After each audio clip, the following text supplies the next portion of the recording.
Hello friends, welcome to my channel. ಇವತ್ತು ನಾನು ಮಾಡ್ತಾಯಿದ್ದೀನಿ ಟೇಸ್ಟಿಯಾದ ಪಾಲಕ್ ಗೊಜ್ಜು. ಈ ಪಾಲಕ್ ಗೊಜ್ಜು ಮಾಡೋದು ತುಂಬಾ ಈಸಿ.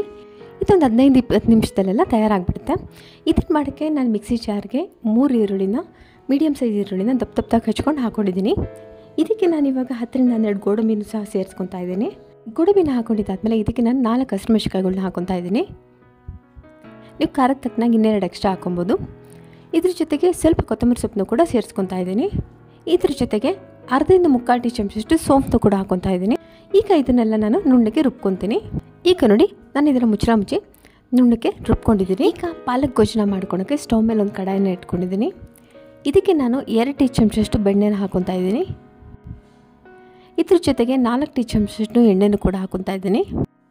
ಈಗ ಎಣ್ಣೆನ ಹಾಕ್ಕೊಂಡಿದ್ದಾದಮೇಲೆ ಇದಕ್ಕೆ ನಾನು 1-1.5 ಟೀ ಚಮಚಷ್ಟು ಶುಂಠಿ ಬೆಳ್ಳುಳ್ಳಿ ಪೇಸ್ಟ್ನ ಹಾಕ್ಕೊತಾ ಇದ್ದೀನಿ. ಈಗ ಇದಕ್ಕೆ ನಾನು ಒಂದು ದೊಡ್ಡ ಈರುಳ್ಳಿನ ಸಣ್ಣದಾಗಿ ಹಚ್ಕೊಂಡಿದ್ದೀನಿ, ಅದನ್ನೇ ಇದಕ್ಕೆ ಹಾಕ್ಕೊತಾ ಇದ್ದೀನಿ. ಈರುಳ್ಳಿ ಮತ್ತು ಶುಂಠಿ ಬೆಳ್ಳುಳ್ಳಿ ಪೇಸ್ಟ್ನ ಒಂದು 1 ನಿಮಿಷಗಳ ಕಾಲ ಎಣ್ಣೆಲಿ ಚೆನ್ನಾಗಿ ಹುರ್ಕೊಬೇಕು. ಈಗ ನೋಡಿ ಹುರ್ಕೊಂಡಿದ್ದೀನಿ. ಈಗ ಇದಕ್ಕೆ ನಾನು 2 ಟೊಮೊಟೊನ ಸಣ್ಣದಾಗಿ ಹಚ್ಕೊಂಡಿದ್ದೀನಿ, ಅದನ್ನು ಇದಕ್ಕೆ ಹಾಕ್ಕೊಂಡಿದ್ದೀನಿ.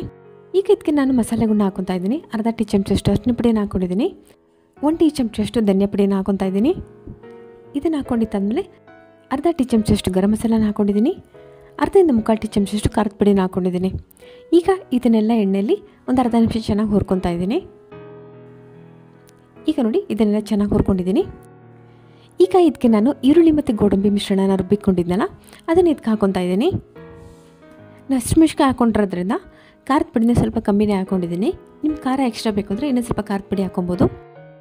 ಈಗ 4 ಕಪ್ಪಷ್ಟು ಪಾಲಕ್ ಸೊಪ್ಪನ್ನ ಚೆನ್ನಾಗಿ ತೊಳೆದು ಸಣ್ಣದಾಗಿ ಹಚ್ಕೊಂಡಿದ್ದೆ, ಅದನ್ನು ಇದಕ್ಕೆ ಹಾಕ್ಕೊಂಡಿದ್ದೀನಿ. ಇದನ್ನು 2 ನಿಮಿಷಗಳ ಕಾಲ ಒಗ್ಗರಣೆಯಲ್ಲಿ ಚೆನ್ನಾಗಿ ಹುರ್ಕೊಬೇಕು. ಈಗ ನೋಡಿ, 2 ನಿಮಿಷಗಳ ಕಾಲ ನಾನು ಚೆನ್ನಾಗಿ ಹುರ್ಕೊಂಡಿದ್ದೀನಿ. ಈಗ ಇದಕ್ಕೆ ನಾನು ಮಿಕ್ಸಿ ಜಾರಲ್ಲಿ ರುಬ್ಕೊಂಡಿದ್ನಲ್ಲ ಮಸಾಲೆ, ಅದಕ್ಕೆ 1 ಕಪ್ಪಷ್ಟು ನೀರನ್ನ ಸೇರಿಸಿ ಅದನ್ನು ಇದಕ್ಕೆ ಹಾಕ್ಕೊಂಡಿದ್ದೀನಿ. ನಿಮ್ಗೆ ಬೇಕಂದರೆ ಇನ್ನೊಂದು ಕಪ್ ನೀರು ಎಕ್ಸ್ಟ್ರಾ ಕೂಡ ಹಾಕ್ಕೊಬೋದು. ಈಗ ಇದಕ್ಕೆ ನಾನು ರುಚಿಗೆ ತಕ್ಕಷ್ಟು ಉಪ್ಪನ್ನು ಕೂಡ ಹಾಕ್ಕೊತಾ ಇದ್ದೀನಿ. ಉಪ್ಪನ್ನ ಹಾಕಿದ್ದಾದಮೇಲೆ ಇದನ್ನು ಕೂಡ ಚೆನ್ನಾಗಿ ಬೆರೆಸ್ಕೊಂಡು ಒಂದು 5 ನಿಮಿಷಗಳ ಕಾಲ ಇದನ್ನು ಚೆನ್ನಾಗಿ ಬೇಯಕ್ಕೆ ಬಿಟ್ಬಿಡಬೇಕು. ಈಗ ನೋಡಿ, 5 ನಿಮಿಷ ಆಗಿದೆ. ಗ್ರೇವಿ ಕೂಡ ಚೆನ್ನಾಗಿ ಕುದೀತಾ ಇದೆ. ಈಗ ಇದಕ್ಕೆ ನಾನು 50 ಗ್ರಾಮಷ್ಟು ಪನ್ನೀರನ್ನ ತುರಿದ್ಬಿಟ್ಟು ಹಾಕ್ಕೊತಾ ಇದ್ದೀನಿ. ಈಗ ಪನ್ನೀರನ್ನ ಹಾಕ್ಕೊಂಡಿದ್ದಾದಮೇಲೆ ಇದನ್ನು ಕೂಡ ಚೆನ್ನಾಗಿ ಮಿಕ್ಸ್ ಮಾಡಿಕೊಂಡು ಒಂದು 2 ನಿಮಿಷ ಬೇಯಕ್ಕೆ ಬಿಟ್ಬಿಡ್ತೀನಿ.